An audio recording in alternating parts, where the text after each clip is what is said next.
Imagine this.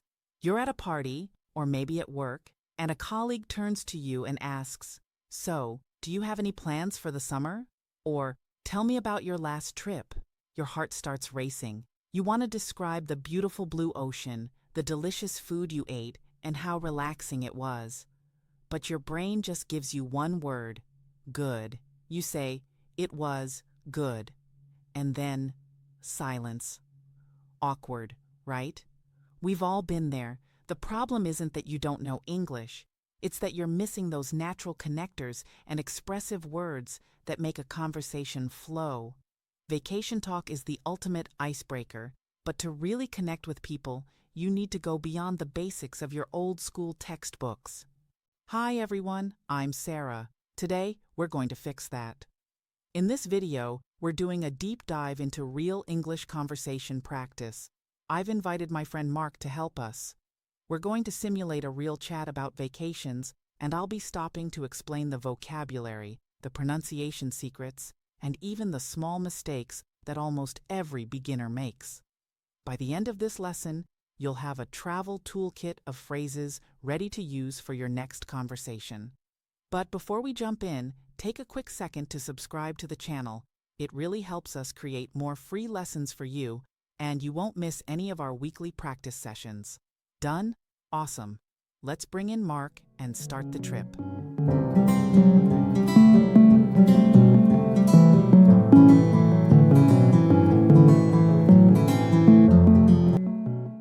Hey Mark, I'm so happy you're here today, because we are going to talk about one of my favorite topics: vacations and travel. Hi, Sarah. I am very happy to practice with you because I really need a break from my daily routine at work. That's a great way to start. In English, when we need to stop working and rest, we often say we need a getaway or a break. A getaway? That sounds like a movie. I usually just say I want to go on a holiday to the beach. Actually, holiday is perfect, especially in British English. In the US, we say vacation, but everyone will understand both. Okay, I will remember that. So, Sarah, tell me, do you prefer to go to the seaside or do you like the mountains more? To be honest, I am definitely a beach person because I love the feeling of the sand between my toes and the sound of the ocean. I agree with you. There is nothing more relaxing than sitting under a big beach umbrella with a very cold drink. That sounds like a dream. By the way, relaxing is a great word, but be careful with the pronunciation. Don't emphasize the "g" too much. Thanks for the tip. I often forget that. I want to say that the ocean is very peaceful during the summer months. It really is. But Mark, tell me, do you like to just sunbathe all day, or do you prefer to do some water sports? I am a bit lazy on vacation, so I usually sunbathe for hours, but sometimes I try to go for a swim in the deep water. That's nice. I personally love snorkeling because you can see so many colorful fish and beautiful coral reefs under the water. I am a little bit scared of the fish, so I prefer to stay on a boat and watch the sunset from the deck. That is very romantic. Now, let's imagine we are in the mountains. Do you enjoy hiking on long, difficult trails? I like the idea of hiking, but I am not very fit, so I always feel very exhausted after only 20 minutes of walking. I understand. You probably need a good pair of hiking boots and a lot of water to stay hydrated during the climb. Yes, and I also need a map because I always get lost when I am in the middle of the forest or the woods. Getting lost is part of the adventure. But today, many people just use GPS on their phones to find the right path. That's true, but sometimes there is no signal in the mountains, and that can be a very big problem for tourists. That is a very good point. Now, let's talk about the city. Do you like sightseeing and visiting famous monuments? Yes, I love it. Last year I went to Paris and I saw the Eiffel Tower. It was much taller than I expected. Paris is beautiful. Did you spend a lot of time waiting in lines to enter the museums or the art galleries? Oh yes, the queues were incredibly long. I think I waited for 2 hours just to see the Mona Lisa at the Louvre. That's the problem with tourist attractions. They are always very crowded, especially during the high season in July. What does high season mean exactly? Is it related to the weather or the number of people? Great question.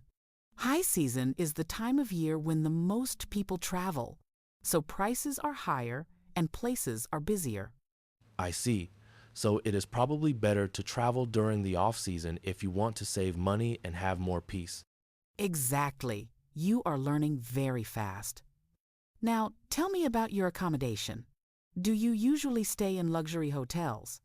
I wish, but usually I look for a cheap hostel or a small guest house because I want to spend my money on food. That makes sense. Budgeting is very important when you are planning a long trip abroad. Yes, and I also tried to book my flight a few months in advance to get a better deal on the ticket price.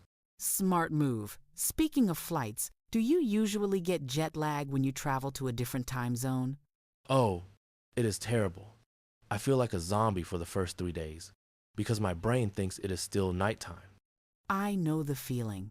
The best remedy for jet lag is to stay outside in the sun and try to adapt to the local time immediately. I will try that next time. Sarah, do you prefer to pack a big suitcase or do you travel with just a backpack? I try to be a light traveler, so I usually take a small carry-on bag to avoid waiting at the baggage claim. I am the opposite. I always pack too many clothes because I am afraid I will need something special for a nice dinner. Most people do that.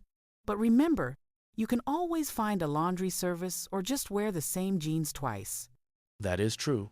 Now, I want to ask you about the food. Do you always try the local cuisine when you are in a new country? Always. To me, eating is the best part of the trip.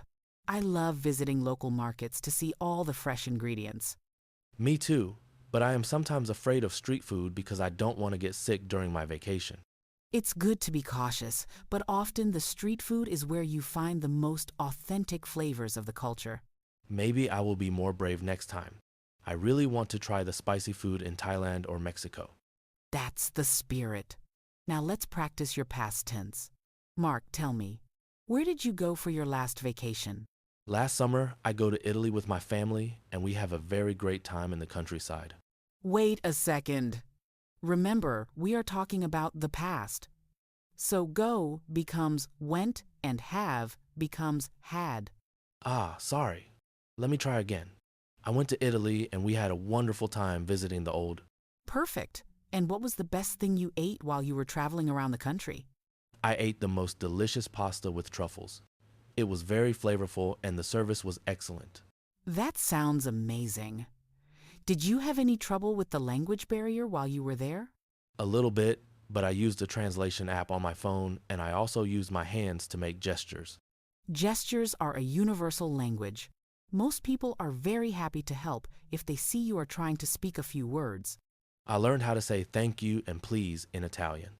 It made the locals smile and they were very friendly. That is a great tip for our viewers. Always learn the basic greetings of the country you are visiting. I agree. Sarah, do you like to buy souvenirs like magnets or t-shirts for your friends and family? I used to, but now I prefer to buy something unique, like a piece of local art or a handmade craft. That is a better idea.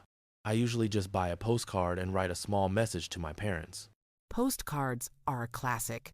It's so rare to receive real mail these days, so it's a very nice gesture. I have another question. Do you prefer a relaxing holiday or an adventure holiday with lots of activities? I like a mix of both. I want to explore and be active in the morning, but I need to chill out by the pool in the afternoon. That is a good balance. I think I prefer to be active because I get bored very quickly if I just sit around. If you like activity, you should try scuba diving or maybe paragliding if you are not afraid of heights. Paragliding? That sounds very scary but also very exciting. I might put that on my bucket list. Oh, you use the expression bucket list. Can you explain to our friends what that means? Sure, a bucket list is a list of all the things you want to do or the places you want to see before you die. Exactly. It comes from the idiom, to kick the bucket. What is the number one thing on your list right now? I really want to see the northern lights in Iceland. I think the green lights in the sky look magical. That is on my list too. But you have to be prepared for the freezing temperatures and the snow. I don't mind the cold if the view is beautiful. I will just wear a very thick winter coat. That's the spirit. Now, Mark, what is your favorite way to travel? By plane, by train, or by car? I love train journeys because you can look out the window and see the beautiful landscapes passing by. I agree. Trains are much more comfortable than planes, and they are also better for the environment. And you don't have to arrive 2 hours early for security checks, which is a big advantage. Absolutely. Well, Mark, we have covered a lot of vocabulary today. How do you feel about your English? I feel much more confident. I realize that I just need to use simple sentences to express my ideas. That is the secret. You don't need to use complicated words to have a great conversation about vacations. Thank you for the encouragement, Sarah. I am going to start planning my next trip right now. You're very welcome. Just make sure to practice these phrases before you go, so you can talk to everyone you meet. I will. Thanks again for the lesson. It was really helpful and fun. And there you have it, a complete conversation about vacations. I hope you enjoyed following Mark's progress today. Before you go, let's quickly recap the 3 key points we learned to help you sound more natural. First, don't forget the difference between vacation and holiday. Both are correct, but using the right one depending on who you're talking to makes a big difference. Second, pay attention to your past tense. Remember that go becomes went and buy becomes bought when you're telling a story. And third, try to use descriptive expressions like off the beaten path or hidden gem to make your stories more interesting. Now it's time for your homework challenge. I want to hear from you. In the comments below, write 1 sentence about your last vacation or your dream destination. For example, my dream destination is Japan because I want to see the temples. I will try to read and correct as many as I can. If you found this lesson helpful, please give us a thumbs up and share it with a friend who is also learning English. Your support means the world to us and helps us keep creating these lessons. Thanks for watching, stay curious, and I'll see you in the next video. Bye.